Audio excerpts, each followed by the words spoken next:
Hello, good morning, good afternoon, good night, depending on where you're joining us. Thank you so much for being in our 8-site presentation lecture.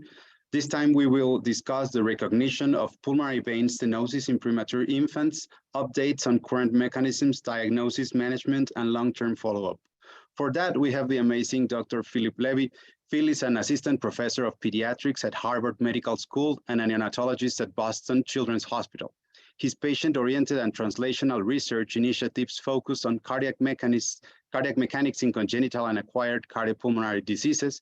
His research is part of a larger international collaborative that was established to examine emerging measures of cardiac function and pulmonary hemodynamics in large preterm birth cohorts to define physiological and pathological patterns of postnatal cardiac adaptation. Moderating this session, he will be joined by Dr. Erica McArthur, who is a second-year neonatology fellow at Emory University in Atlanta. Her fellowship's scholarly work is focused on pulmonary vein stenosis in premature infants. Thank you so much, Phil. And thank you for that introduction. It's really nice to be with everybody wherever they are in the world. So I'm really privileged to be able to give this opening talk that I think any one of the 5 people you see on the screen could give. Alongside moderating after this talk will be Erica McArthur, and then our panelists who will introduce afterwards. And I just want to again thank the Neonatal Hemodynamics Research Center, Laura Thomas and Amish Jain and Patrick for the opportunity. And then I put a little QR code here that people can feel free to pull out their camera that will take you to the Neonatal Hemodynamics Research Center website, where we have a lot of information on upcoming webinars, seminars, information about PAS and all the different conferences, educational activities that are available for free to everybody around the world. So as Daniel mentioned, my talk today is on recognition of pulmonary vein stenosis. Going to really come at it from a neonatologist and a hemodynamic standpoint. And this QR code here will actually take you to the PDF version of this talk. I'll give people a moment if they want to pull it out and look at it, and then I'll have the QR code again at the end of the talk as well. And again, really pleased to be here. So a lot of this work, or my engagement and involvement, started with pulmonary vein stenosis when I came to Boston in 2018. I had the opportunity to work with Ryan Callahan, who is now at Children's Hospital of Philadelphia, and we'll hear more from him later. But working with the experts and the leaders in the field up here in Boston and around the country in Atlanta and Texas and Toronto, we were able to kind of put together a series of papers on neonates and infants and understanding pulmonary vein stenosis from diagnosis to management. And this was led by Kathy Jenkins, really a forefront leader in this field. And here is a QR code that links you to, I think it's now 19 unique articles on pulmonary vein stenosis. And for those, it's really nicely summarized here that it's a progressive obliteration of the pulmonary vein lumen. And it's really a rare condition in infants and very young children, and it can be present at birth. But I think in our population as neonatologists, it more commonly develops later in either association with congenital heart disease. I'll show some epidemiology and etiologies, and then also with pulmonary conditions, especially in the premature infants. And it's really rare in isolation. So 3 cases popped out at me that I actually think Ryan was involved with over the last 4 or 5 years. And all of them ended up with pulmonary vein stenosis, different forms, different vessels, different interventions, but all 3 were rooted in the pulmonary vein stenosis diagnosis. So the first case was a 3-month-old X24-weeker, appropriately grown preterm infant. It's now 40 weeks, developed severe BPD, was still ventilated, had 80% FiO2 requirement, had retinopathy of prematurity, and had serial echocardiograms that showed pulmonary hypertension and pulmonary vascular disease. The second case was one that really struck me. It was a 36-week growth-restricted 1.4 kilo female. Most of us know that at 36 weeks, you should be 2.5 kilos by then. Now 44 weeks, had a large VSD, significant left to right shunting, developed necrotizing enterocolitis, had persistent CPAP support, multiple infections, and the serial echocardiograms revealed worsening heart failure. And the third case was a 28-week-old growth-restricted 900-gram male, now 36 weeks, who for all intents and purposes was growing and developing on some low-flow nasal cannula. And the echocardiograms that we had done just because the baby was on some respiratory support showed no evidence of chronic pulmonary hypertension. But all three of these children ended up developing different forms and levels of this intraluminal pulmonary vein stenosis that I'll talk about in a few minutes. So for me, the important questions to answer or to ask myself is, what are the epidemiology and risk factors of premature related PVS? I really wanted to understand the cardiopulmonary vascular principles of prematurity, aka the hemodynamics of PVS, and as it relates to this group of neonatologists who care for babies with different hemodynamic perturbations. And then finally, I'll touch upon, but we'll really deal with this in the Q&A period, screening, diagnosis, treatment, and even understanding disease trajectory in premature related pulmonary vein stenosis. So when I think of the etiology, this comes from a paper by Vivian Nassar, who's an anesthesiologist, and Ryan, trying to understand pediatric pulmonary venous obstruction. You can have anatomic obstruction, so there can be a compression. You can have post-operative PVS, so scar tissue at the previous site of a surgery, for example, in TA-PVR. Or you can have this kind of intraluminal process or this neo-intimal proliferation, which I'll talk about the mechanism in a few moments. And from this, I think there are three kind of unique patterns of intraluminal PVS. There's primary, there's congenital heart disease, and then what we're going to focus on is the prematurity and the chronic lung disease, or this acquired intraluminal PVS. And I think you can have a lot of insight trying to understand the classification and understanding that there is a special population of preterm infants, understanding the pulmonary vein involvement, and then all the different comorbidities is what really gives us insight into the disease trajectory and understanding different outcomes. And epidemiology is really, until a few years ago, was not well understood. Most of the reports were single center, either case reports or case series. But back in 2020, Carl Bax in the Journal of Pediatrics did a really nice systematic review and meta-analysis of studies of babies less than 1 year of age. And what he found was that premature birth made up 30 to 40% of the cases. Infants with BPD or severe lung disease was close to 20%. Pulmonary hypertension was in over 50% of the cases. And what he found was that it's pretty common in preterm infants, and that it presents kind of beyond the neonatal period, beyond the first few months of age. And it goes on in this great paper to talk about involvement of veins, number of veins, and then is it on one side or bilateral, showing that as suspected, the more veins, and if you're bilateral, the chances of survival kind of go down. And it's kind of these papers that give us insight into the epidemiology and the outcomes. So taking a step further, Shilpa, who's going to be one of our panelists, she did some nice work with trying to put a lot of this data together in a great review in Children's, but also some work that was published in the Journal of Perinatology and then also in Neo Reviews, really understanding the breakdown of PVS in infants less than 1 year of age. There's an overwhelming majority of these babies are born premature. There are genetic associations that I'll speak about, idiopathic. There are cardiac defects. That's a talk for another time. But there's significant overlap with the severe BPD population and then those children who have pulmonary hypertension. So this nice figure really sums up probably the last 10, 15 years worth of work from single case reports and the meta-analysis. So what about the principles of prematurity? So I think most people would agree with this. There are so many different three-letter acronyms in prematurity, but I think the morbidity goes up the younger the gestational age you're born at, and that holds true for things like NEC and ROP and PDA and even for PVS. So I like to take a step back because I think it's important to understand the lung, heart, and vascular development. And I think most of us are familiar with the 5 stages of lung development that begins in that embryonic phase, but it's fascinating to me that cardiac morphogenesis actually precedes airway development. And then the vascular development, both on the arterial side and the venous side, develops from a temporal and spatially controlled process that's linked both to the heart and the lungs. So they all three kind of go hand in hand.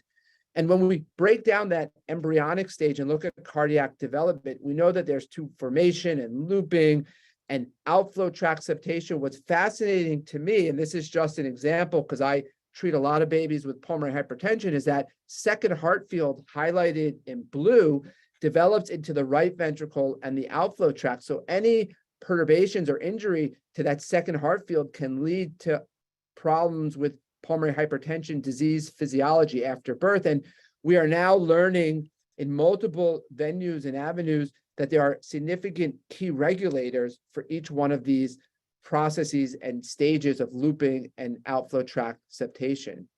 We also know that the preterm myocardium is just at risk for different loading conditions. And just two examples I can give you where we're trying to determine cellular metabolism, and it's the balance between preload, what goes in the heart, afterload, how you get the blood out of the heart, and contractility. I think this group is very well aware that as you go up on preload, you're going to alter stroke volume with the Frank-Starling curves, but that immature heart can only do so much compared to the mature heart. And similarly, with kind of the force frequency relationship, as you go up on your afterload, you can only augment stroke volume to such an extent. And what we've learned, at least with contractility, that right ventricle is at a disadvantage to the left ventricle. So if you put in a state of prematurity, and then you put on top of that pulmonary vein stenosis, and then you add in the loading conditions, that can lead to a horrible recipe for disaster. Add one more piece of the puzzle, we know that the contractile state of the preterm heart is just underdeveloped, where there's a higher collagen to protein ratio in figure A. And in figures B and C, you can see that the severe fibrosis and inflammatory pathways are much more pronounced in the preterm limb. All of this leads to a state of decreased contractile preterm myocardium. So I just gave you a situation where you have altered loading conditions, you have prematurity, you don't respond by increasing your contractility and your stroke volume, and then you add on another insult with pulmonary vein stenosis. Again, it's a recipe for disaster. Myocyte development is also important that people overlook. You have hyperplasia with multiplying of the cells that leads to hypertrophy and expanding of the cells. But any perturbation, prematurity, hypoxia, inflammation, and even steroids will shift that paradigm backwards. And you have essentially a loss of cardiomyocyte endowment. So that heart cannot handle the changes in loading conditions, the changes in contractility, and any extra insults, such as pulmonary vein stenosis. So I like to think about this with the hemodynamic. So as your afterload goes up, your performance is going to meet that demand. You initially will access the functional reserve. You hit some peak function, but eventually the heart can't handle it. It will essentially uncouple from its afterload and ultimately fail. There's a nice picture by my colleague Afif El-Koufash, which shows this nicely. The heart will initially hypertrophy, then dilate in stage 2, and then fail in stage 3. So again, what I'm trying to show you is the preterm myocardium is at such a disadvantage from the get-go that other insults will lead it to a state of failure. Now, what about lung development? We know that there's these 5 stages, and everything seems to revolve around the development of BPD, or bronchopulmonary dysplasia, which again, this group is very familiar with. And I think we're very aware that BPD is just a dysregulation of every single process from the pulmonary vasculature with angiogenesis and vasculogenesis to the alveoli. This is what should happen normally in that saccular and alveolar stage. But bring in prematurity, prolonged ventilation and oxygenation, postnatal steroids, and even inflammation, you have impaired alveolar development, decreased lung angiogenesis, and then you have this remodeling process that leads to what we call simplified alveolar structures, or this kind of new BPD. So a lot of this is actually tied with the vascular endothelial growth factor signaling. There are multiple other pathways, but this potentially could be a link with pulmonary vein stenosis, and I'll show you in a few slides what I mean by this. What about pulmonary venous development? This is courtesy of Satyan, who's done great pictures for a paper that we put out earlier this year. where we have lung development on the top going through the 5 stages through term birth. And then you have pulmonary vein development with the cardinal veins, the common pulmonary vein, and then kind of tracking from the lungs into that left atrium. And then finally, in that saccular and alveolar stage, there's the full formation of the lung development, the heart development, and the pulmonary venous development. And when I like to summarize it all up, in that embryonic stage that I had mentioned, there is the cardiac development. We also know that there's lung development at 4 weeks. And by 5 weeks, you see that vascular development. And there's really a progression from figures A to figure C, where you have the lung formation, you have the tube that's forming and twisting and turning, that by 5 weeks, you have this multi-layered vessel connection between the heart, the lungs, and this venous connection. So again, really showing you this developmental process over the fetal stages. So when I think about it, I borrowed this slide from Steve Admin. There's normal cardiovascular endowment. You have normal development in aging, and any type of primary insult. So again, prematurity, genetic, growth restriction will kind of disrupt this process and lead to increased susceptibility. But it's a secondary insult, in my opinion, probably hemodynamic, hypoxia, disease-related infection, that's going to kind of unmask or lead to a clinical phenotype highlighted in yellow, and then lead to different cardiovascular outcomes. So what about risk factors? So the risk factors that have been reported in the literature range from growth restriction in neck and ROP, there's genetics, hemodynamic changes, late pulmonary hypertension or pulmonary vascular disease, and BPD. So let's delve a little bit more into that to understand the mechanisms. So the pathogenesis of BPD, I think, again, most of us are very familiar with. There's intrauterine and postnatal lung development, everything from RDS to mechanical ventilation to placental insufficiency. There are genetic, epigenetic, nutritional, there's hemodynamic changes. And then, of course, there's inflammation states or inflammatory states, and then processes with angiogenesis and vasculogenesis. So this pathogenesis pathway actually seems to overlap with pulmonary vein stenosis. Highlighted in yellow are some of the reported mechanisms that impact the pulmonary vein development and growth over time. And then, of course, there's that inflammatory state. And I think it's important for us to really look at the inflammation around BPD to understand what's happening during pregnancy, what's happening during the transition and resuscitation, and what's happening in that NICU environment. And you can see that it's issues with the placenta, issues with infection, issues with ventilation, issues with nutrition. All of this leads to different inflammatory states that have been well chronicled a lot by Alan Jobe in his work, but really leading to changes with overdistension, airway injury, lung fibrosis. That's the old BPD. And then with the new BPD that's happening in more of the canicular stage and the saccular stage, alveolarization, vascularization, and remodeling. So just hold on to this inflammation piece, because it's going to become important as we talk about the interaction between pulmonary vein stenosis and BPD. And what we find is that you have fibroblasts that seem to differentiate into the myofibroblasts. And then with this inflammatory state, and in this picture, both on the left and the right, you have kind of myofibroblast proliferation, which can then lead to this neo-intimal proliferation, which can lead to intraluminal pulmonary vein stenosis. And this kind of signaling pathway from the periocyte to the endothelial cell down to the myocyte is all really revved up by this vascular endothelial growth factor. And there are many other mechanisms within this, but I'm just highlighting the VEGF because that seems to potentially be a link back to chronic lung disease and BPD, as I mentioned. So what about other states where we know VEGF is a problem? So we know with retinopathy of prematurity that with preterm birth and hyperoxia, you have a decrease in VEGF signaling, which leads to varying states of retinopathy of prematurity. And then as our metabolic demand decreases and you have hypoxia, the VEGF, the way I describe it, is essentially goes crazy, and it happens in this kind of late neonatal period, which seems to correlate with when pulmonary vein stenosis would develop in these preterm infants.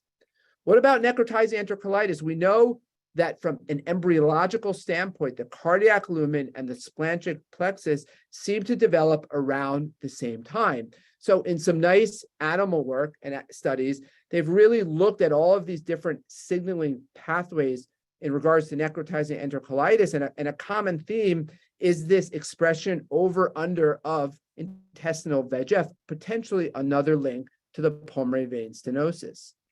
What about fetal growth restriction? What we know is that with the maternal and the genetic and the placental factors, all of this seems to kind of predispose that fetal heart and then the postnatal heart to altered loading conditions, as I mentioned earlier, with changes in afterload, preload, and its response with contractility.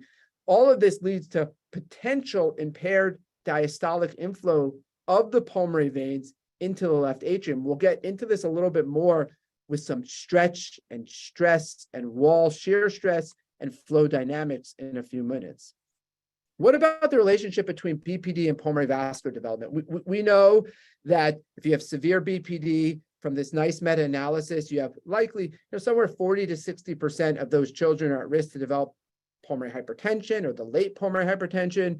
We also kind of know that you can not have any evidence of lung disease at 36 weeks, so that no BPD or mild BPD category, but you can still develop evidence of pulmonary vascular disease and pulmonary hypertension. Similarly, you can also develop evidence of pulmonary vein stenosis, and I'll talk about that in a few moments. So when I think of chronic pulmonary hypertension of infancy, and this will go into some of our discussion about screening and recognition of clinical symptoms, we know that it could be due to maldeveloped pulmonary vasculature when your PVR is high. So for example, trisomy 21, we know it could be a maladaptive process. So BPD is an example.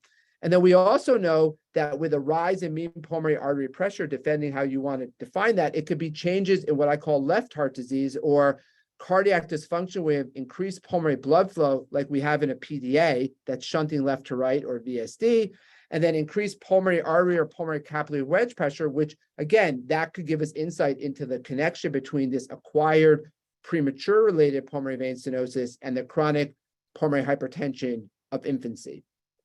So what about kind of this pulmonary vein development? So I actually learned this from Ryan from several conversations, Ryan Callahan, who's going to be one of our panelists for those who are joining late. But basically with the development of these pulmonary veins, they have to kind of track through kind of the lungs and then to the left atrium, and they can have angulations, they could be stretched, they can have perturbations if you have BPD, but the bottom line is that all of this shear stress, all of the stretching, which I'm going to show you some data in a few moments, can lead to some turbulent blood flow, which can then also lead to this fibroblastic remodeling with the myofibroblasts and the neointimal proliferation. So BPD, pulmonary hypertension, and pulmonary vein stenosis, this comes from some animal work. We're looking at lung hyperinflation and fibrosis. You have what we call a mechanical stretch or traction of the pulmonary veins. It essentially leads to this fibroblasts and the differentiation into the myofibroblasts with the stretch of that extracellular matrix. You have myofibroblast proliferation, and essentially you have then pulmonary venous obstruction. So that's one thought process.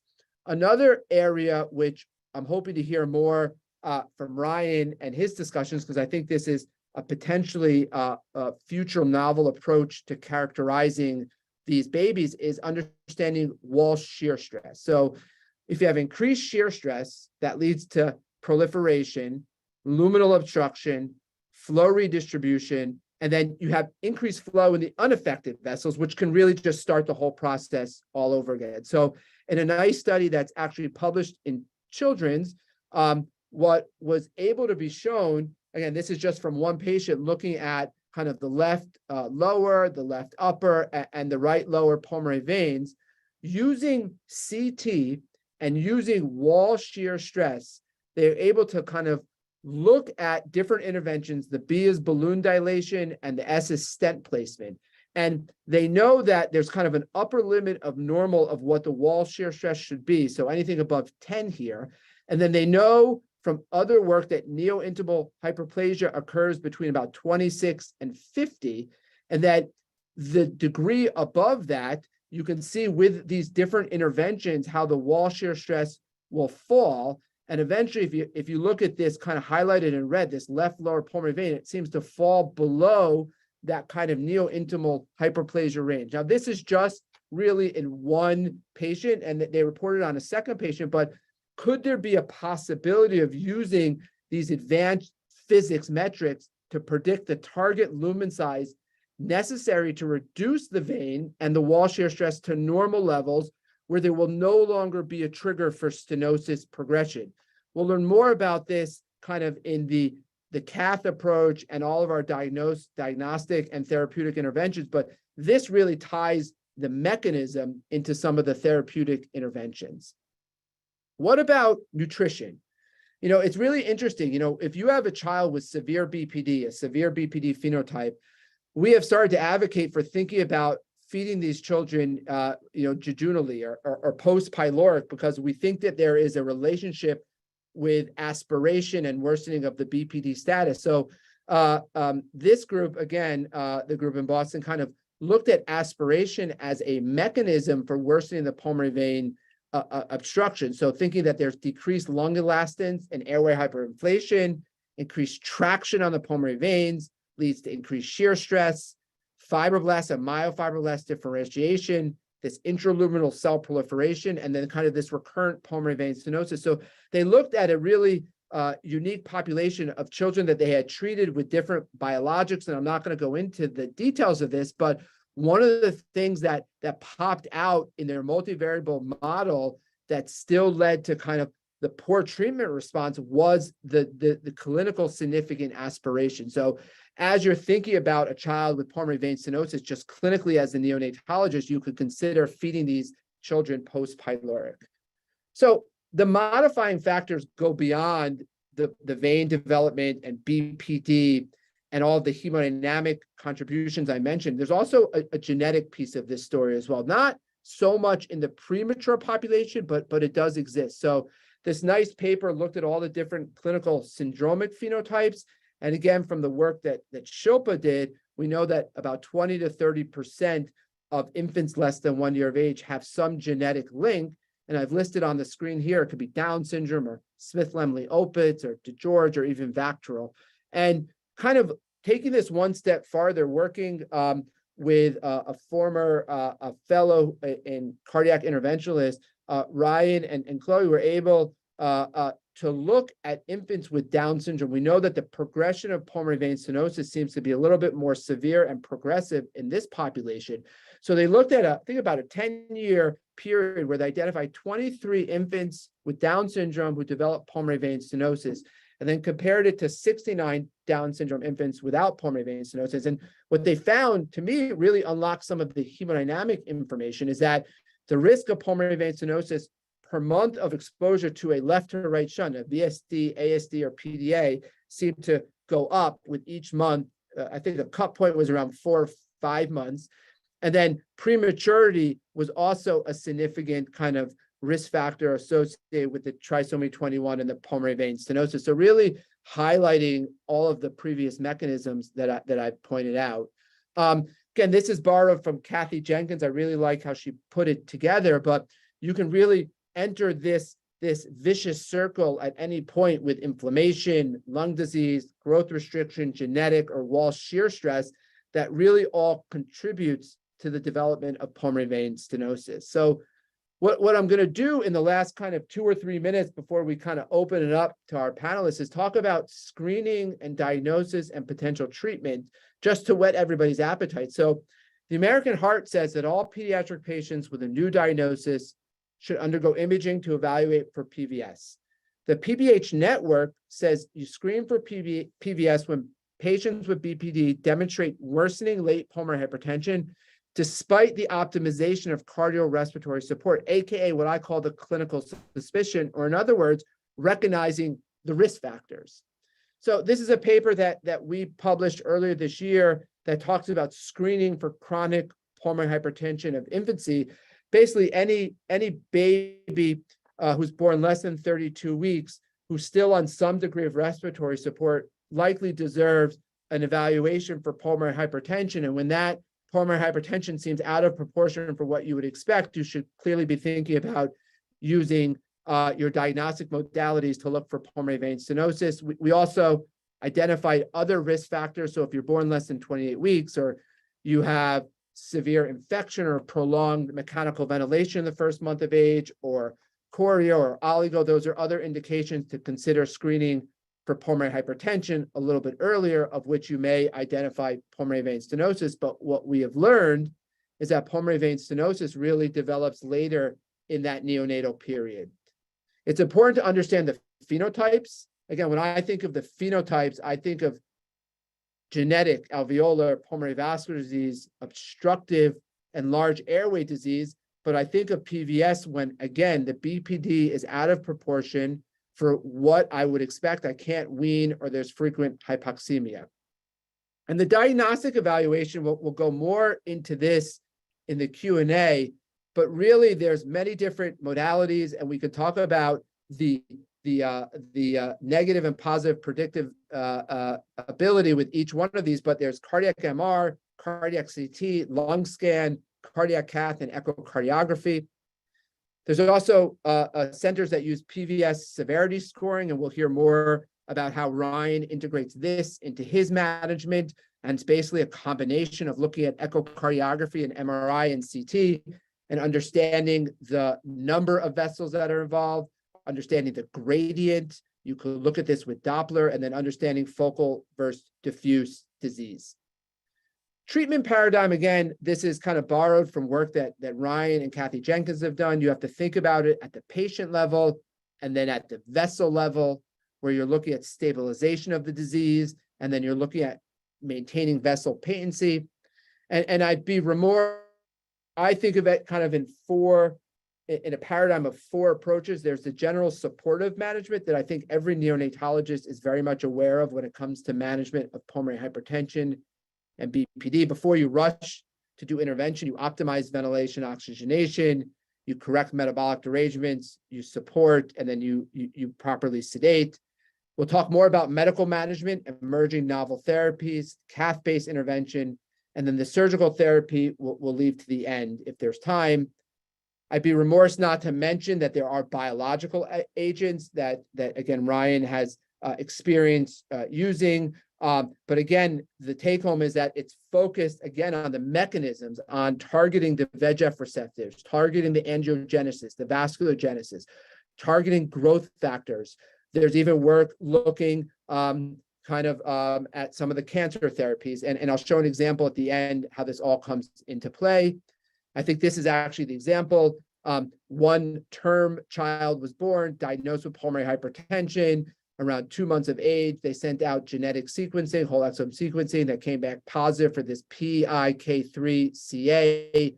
And basically that allowed the team to then kind of tailor their therapeutic approach to targeting these different pathways.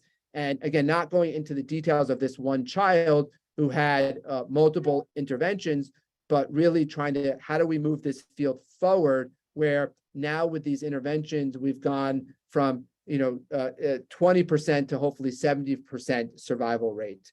So who's high risk? I think babies born who are less than 6 months at diagnosis. If you're less than 3 kilograms at diagnosis, based on the disease severity, the hemodynamics, and then also the comorbidities.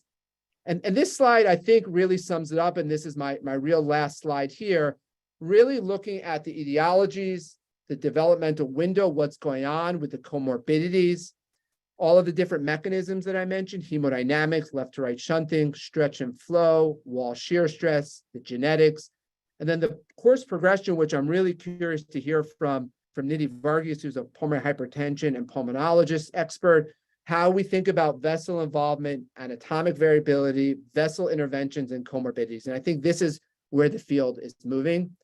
And I think I borrowed this from Danny Wise, who many of you know, and I adopted it to PVS, but we really need to be honest with families. We need to talk about the unknowns. We need to adopt a culture of research, really think about labeling new precision diagnostics for our neonates with pulmonary vein stenosis. And for those who missed the beginning of the talk, this is a QR code that takes you directly to the PDF that I'll leave up for a minute. And what I'm going to do is just kind of thank everybody who's been involved in all of this research around the country and helped write some of these review papers. And I am going to just stop sharing my screen for a second.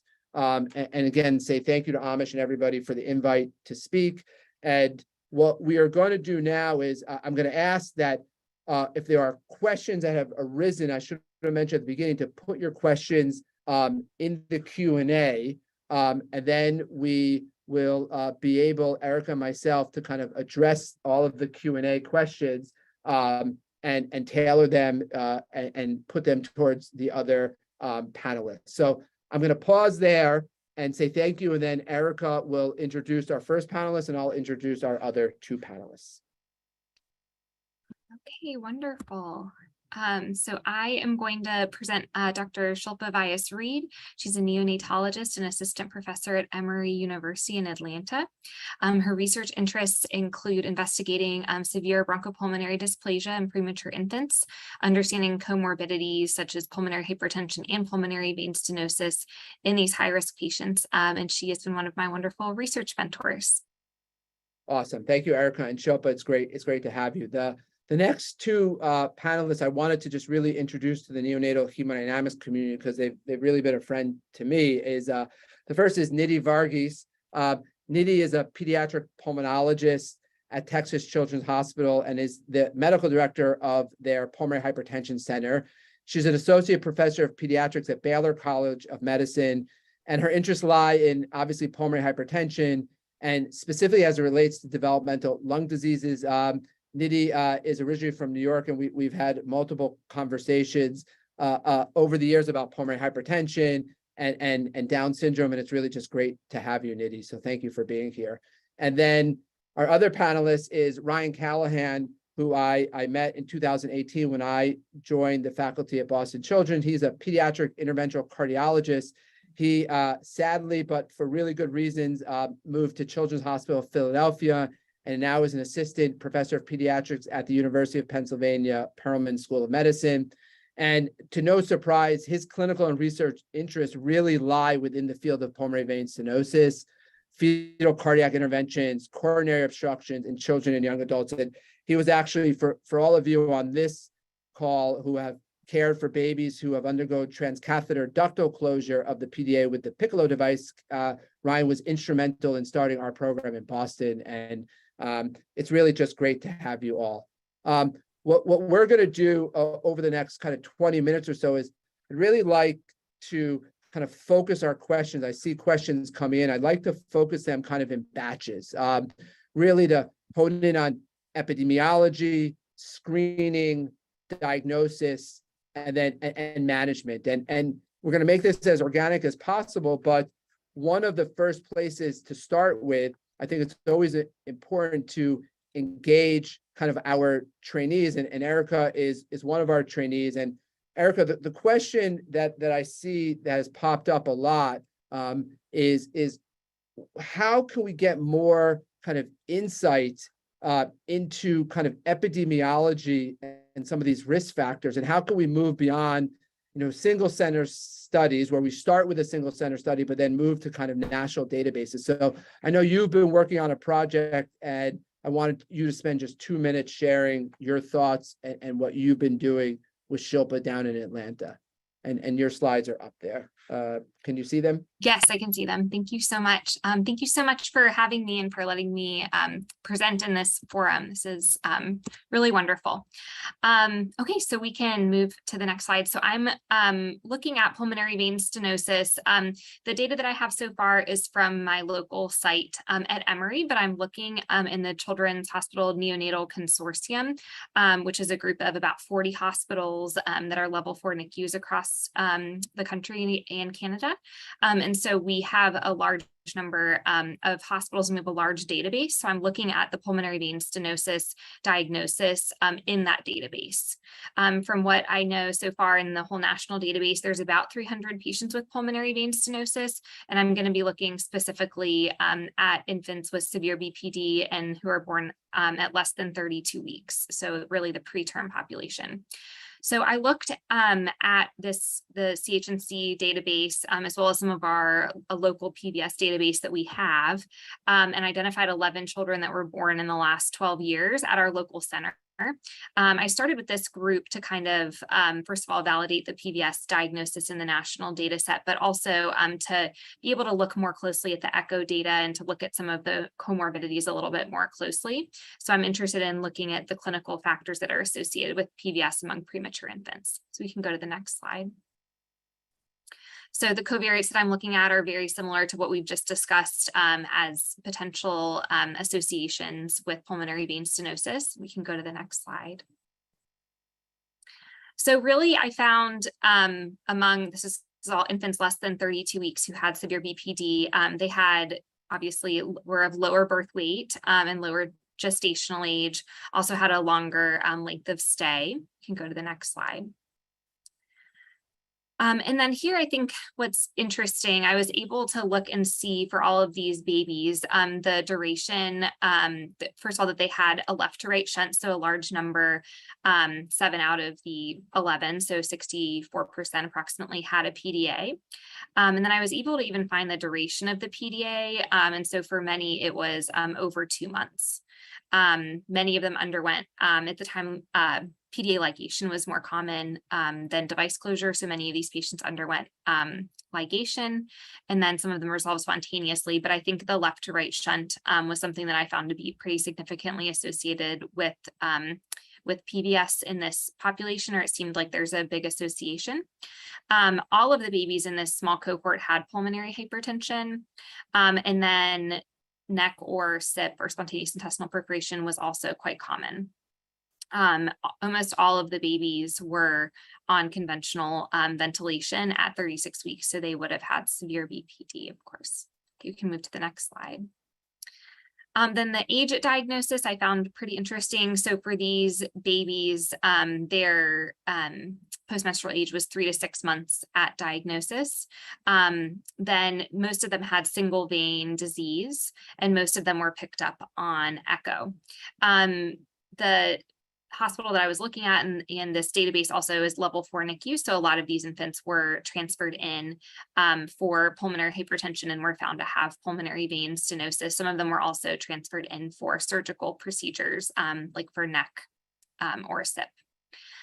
So that's really what I found in my local data. And it really is kind of similar to what we've already discussed. But I think that the small birth weight and younger gestational age kind of in the peri-viable time period is something that I've noticed in my small local data set, and I'm really looking forward to querying the national database, and that study is ongoing to kind of see from a larger group what risk factors seem to be associated with pulmonary vein stenosis. Great, Erica. That's a wonderful presentation, and I think we're going to look forward to seeing what you find from the Children's Hospital Neonatal Consortium, which again, large 46 center children's hospitals with a lot of good data. There's some nice questions that are coming in. I'm just going to kind of start to go around. Eric and I are going to kind of go back and forth, but the first one comes from Pamela Griffins. Hi, Pam, at Phoenix, who is an expert in caring for children with severe BPD. She asks, among studies evaluating long-term outcomes of PDA treatment, has PVS been included as an outcome variable? I'm gonna throw that over to Nidhy and then over to Shilpa to see if you guys have any insight into that, and maybe also just talk a little bit about how good or how not good echo is about screening these kids. Nidhy. Hi, thank you so much. Again, thank you, Phil, for the invitation to be here today, and I'm grateful to be part of this very illustrious panel with my colleagues here. So Pam, your question, I don't know. I don't know the answer to that. I think that there is still so much emerging about the pulmonary vein stenosis, specifically in this population. There's been a lot of focus on the PDA, about the importance of evaluating the PDA, the left to right shunt in this population, and understanding that a prolonged left to right shunt may increase your risk factor for PVS. I think that's still rather novel. That is an understanding, that's an appreciation that has not really trickled down to studies, to centers, to the bedside. And I think it's still rather novel. So I don't believe that it has been a common variable. I think that most of it has been kind of retrospective reviews, like Erica is looking at and Phil kind of alluded to in his presentation earlier. But I do expect that it's something that we will be seeing more in the future as more people are aware of the detriment of a prolonged left to right shunt in this population. Great. And Shilpa, I guess the question that I always have is, you have a child with severe BPD and it's out of proportion for what you would expect. You know, from, I guess maybe from the data you're working with Erica, or just in general, is your sense that echo is good to capture the pulmonary vein stenosis, or in your experience or your center's experience, do you have a protocol which says if you don't see it on echo, when do you move to another diagnostic test? Yeah, hey, Phil, thanks for that question and for inviting me to be part of this panel today. We generally use echo as a first-line modality for screening for pulmonary hypertension in our unit, like most neonatal intensive care nurseries, just because of convenience and because it is a useful tool when it is positive. For those babies that the pulmonary vein flow velocity is difficult to determine because of the severity of their lung disease, or that have symptoms that are out of proportion to what is being seen on the echo, meaning they're unable to wean from respiratory support or have continued desaturation events in spite of optimization of all of the kind of medical management we can do. For those kids, we do tend to move to CTA, since we know that echo, in some instances is not as sensitive of a tool for detection of pulmonary vein stenosis as CTA. And then depending on those results, we may move to cath for either further diagnostic or treatment modalities. I did want to speak for a second to the PDA question as well, because I think that is really interesting, particularly in the neonatal community. Over the last several years, there's been a movement away from treatment of PDA towards expectant management, and a number of studies looking at whether treatment of PDA contributes to BPD and those types of things. I was really struck in when I was reviewing the literature about pulmonary vein stenosis, that similar to Erica's data, over half of the kids had a diagnosis of PDA, and of course we don't necessarily know from those studies of shunt duration, but part of the discussion of the length of left-right shunt duration, I think, is really interesting, particularly in light of the paper that you presented with those kids that have trisomy 21, and how each additional month of left-to-right shunt impacted the development of pulmonary vein stenosis. So I think there's probably going to be more to come in that realm. Great. So may I add one other comment, as well as probably a question that maybe Ryan could answer. One of the things that we do come across with the presence of a left to right shunt, especially like a PDA, is that there's so much pulmonary venous return, right? And so the pulmonary veins are very often, they may look to be stenosed sometimes just with the volume that's coming back through the pulmonary veins. So sometimes it's also even challenging to really assess for pulmonary vein abnormalities on an echo in the presence of a large left to right shunt. And that has been something that we've come across here, especially when you put in abnormal lung windows that can really affect your echo imaging. And so I'm curious if Ryan has experience with this, and if there are recommendations of how to look at the pulmonary veins in the presence of a left to right shunt. Are there particular echo modifiers or protocols that are used to really try to get at where the problem is, right? Because I think that's those are the types of understandings that'll help to identify whether this is truly a variable to look at. Ryan, the floor is yours. There's some questions there that you can answer as you give your answer to Nidhy, but I'd like to hear your thoughts on all of that as well. Sure. No, thanks for having me. This has been great. Phil, I always enjoy your presentations for sure. They're very thoughtful. So Echo is great screening tool, but certainly has its limitations. I mean, it's the best part, it's non-invasive. You can do it anytime, and you can trend it. So it's a good start. And I think if you're looking and you do your best to see all the pulmonary veins as best you can, and that can be challenging, with the smaller windows, hyperinflated lungs, and the premature infant. So you really have to have a high index of suspicion. And so when you're dealing with left to right shunts, if you can get a great Doppler and you can see a wide vein, and you might get a gradient, but you look at the Doppler pattern and it's still phasic and it's still returning down all the way back to baseline, then that could be suggestive of just increased flow. So there's some hints based on how the Doppler signal looks within the vein, but even with that, it can be challenging. And so, you do need that. If there's anything like you're not seeing a vein or you're seeing something suspicious, especially if this child's trajectory is not as it should be, then that should warrant additional testing. And so Shilpa alluded to the CTA, which is great. You're going to be able to see the pulmonary veins. You're going to actually be able to see if there's any luminal narrowing there. Another option is a lung perfusion scan. And so we've done a lot of echoes paired with lung perfusion scans to diagnose PVS, to monitor for restenosis of PVS. Those two imaging modalities can really get a sense of gives you more physiologic data of, if a CT shows you a mild narrowing, what is the clinical significance of that if the patient has normal flow to that lobe and the gradient is trivial. And so, or, if you're getting a low gradient of 3 in left upper, but on lung scan, there's very little flow going to that lobe, then that would be significant of severe PVS. So I think every institution has its own protocols.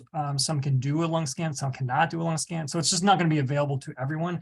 In general, most programs can do it without sedation or with less radiation to CT, but that's not always the case. And so you're always going to kind of play your institutional strengths with that next line of imaging. But I think after, echo plus index of suspicion should lead to, lung scan or CT.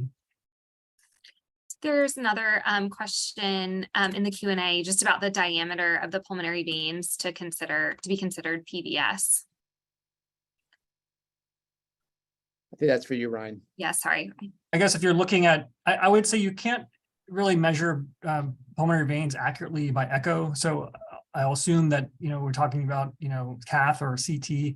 And in that situation, the disease is going to be on a spectrum. And so early stenosis, you're going to see a change in caliber of the vessel, and it should be a focal narrowing, and up more upstream, you're going to see more dilation. And so you're going to see more a luminal change in caliber than more of a global diameter change. And as the disease gets more significant, there's flow redistribution away from that one lobe, and so the vein can get smaller and smaller. And so there's no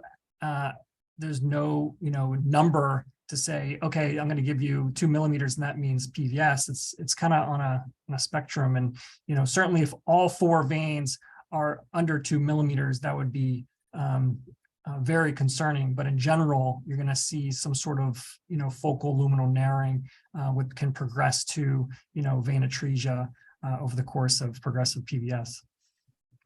Thanks, Ryan. One more question for you, and then I'm going to kind of shift it over to Nidhy for some pulmonary hypertension questions. Can you just talk about where the field is with the biologics and how it's used at different centers and just your own experience? Couple minutes.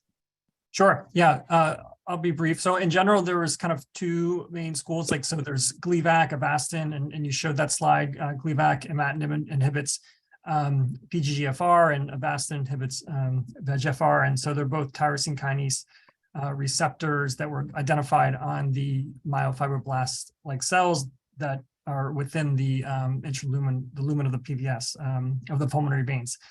And so those two drugs act to kind of prevent or slow restenosis, targeting those specific cells. And then apart from that, you have sirolimus, which is kind of an mTOR inhibitor. And so, and that there's a lot of, to talk specifically about sirolimus, there's a lot of data on preventing in-stent restenosis and smooth muscle cell proliferation with that medication. There's little data on just showing demonstrating effectiveness on preventing PVS without stents within the veins. There's more data on Gleevec and Avastin, mainly Gleevec. Again, not huge hundreds of numbers, but the main trial started with 50 patients, and then the clinical experience is now over 150. And so in general, we've seen when that medication can be given 9 out of 10 days, so patients get at least 90% of their doses, and that's paired with keeping the veins open in the cath lab. We've seen patients stabilize, which means no stenosis for 6 months. On a vein level, if these patients are getting most of their doses as well, there's less likely to develop restenosis and reintervention. And then the largest surgical series published out of Boston did show a survival benefit when adjunct chemo, being Gleevec, was given. So Avastin is given less because in our experience, just over 20 patients, because it's given IV, usually through central line every 2 weeks, while Gleevec is given once a day. So, and that's kind of reserved for more high-risk patients, the primary subtype, the full term, who present with respiratory failure at 3 months, or patients who failed Gleevec. With that said, I would say probably more centers are using sirolimus than Gleevec just because of comfort. I think the medicine is given to patients, transplant patients, and there's just kind of, I think, more comfort there. But I think how its role in preventing restenosis and veins without stents, and it just, we need more research on that area. But I think if there are no stents in the patient, it's I think we can aim towards Gleevec. But if the patient's being treated with primary stent therapy, then I would encourage them to use sirolimus to protect those stents. So that's kind of how I'm thinking about it, black and white right now. And I think our last question is going to be for Nidhy. We just wanted to ask about if in general, when you have pulmonary hypertension and pulmonary vein stenosis, what are your thoughts on using sildenafil and INO, some of the pulmonary vasodilators? Sure. I apologize for the very loud noise. It's happening in my office. I'm sorry for that. Do you all hear me though over the noise of that? Okay. I like to say it's my moaning Myrtle from Harry Potter. The use of sildenafil and nitric oxide in this population remains extremely controversial and at the bedside kind of hair-raising. These patients, especially the more pronounced the vein involvement, meaning the number of sites where there is involvement or the length of involved segment, may not lend well to tolerating sildenafil. My practice has been to use more on the endothelin receptor antagonist pathway, as there's been some evidence to suggest that with the shear stress and the vascular remodeling that occurs, that endothelin is naturally elevated, and therefore antagonizing its effect may allow some remodeling to occur at the stenosed location. Those would be medications like bosentan, ambrisentan, macitentan. In this population, what's been described is really the use of bosentan and ambrisentan, both of which have been used kind of anecdotally in populations, and some in larger populations, although there's no evidence with a proper randomized clinical trial to say that bosentan is 100% effective in these populations, or that it's 100% tolerated. Really, when it comes to starting pH therapies on these patients, as Phil said earlier in his presentation, we really try to focus on everything but the medication. So really trying to optimize the patient as best as we can for repeated cath interventions or surgical interventions, and optimizing the child's lung disease, trying to address other comorbidities or risk factors. I think that has really those are known risk factors for the development of pulmonary arterial hypertension, right? So we try to focus more on precapillary modifiers of disease. If as a patient presents and the pulmonary hypertension is on the arterial side, on the precapillary side, really is that significant and clinically apparent, and the child is really unable to be stabilized to go to the procedure suite or to wait the time in between procedure intervention, then pulmonary hypertension therapies are often reached for. So this is separate from the biologics that Ryan mentioned earlier, and sometimes are used in conjunction with medications like sirolimus. Bosentan, when used personally, I target much lower doses. I don't use the same dosing regimen that is recommended for the precapillary disease. I am a big believer for the pulmonary vein stenosis of occurring very, very highly on the side of caution. So using very small amounts of therapy and then increasing as tolerated. And typically around this time of a cath intervention, when the veins have been opened and things are flowing. With sildenafil and nitric oxide, one of the problems is that although you'd like to treat the precapillary disease, sometimes the children don't appreciate the precapillary vasodilation that you create. So nitric oxide is a nice way to test it out, to test out tolerance of a pH therapy. And you can use that to just kind of mean all pH therapies. But nitric oxide is a nice way to switch on off really quickly to see whether there's any tolerance of it. And very often what you'll find is that there seems to be clinical improvement right away with nitric oxide, which then over the course of hours, you begin to pay the price for it, right? And so you then see what will occur with prolonged exposure to nitric oxide. And so prolonged exposure to an oral agent, right, with bosentan and sildenafil, you're talking hours now of exposure, and that you cannot undo or take away from a patient.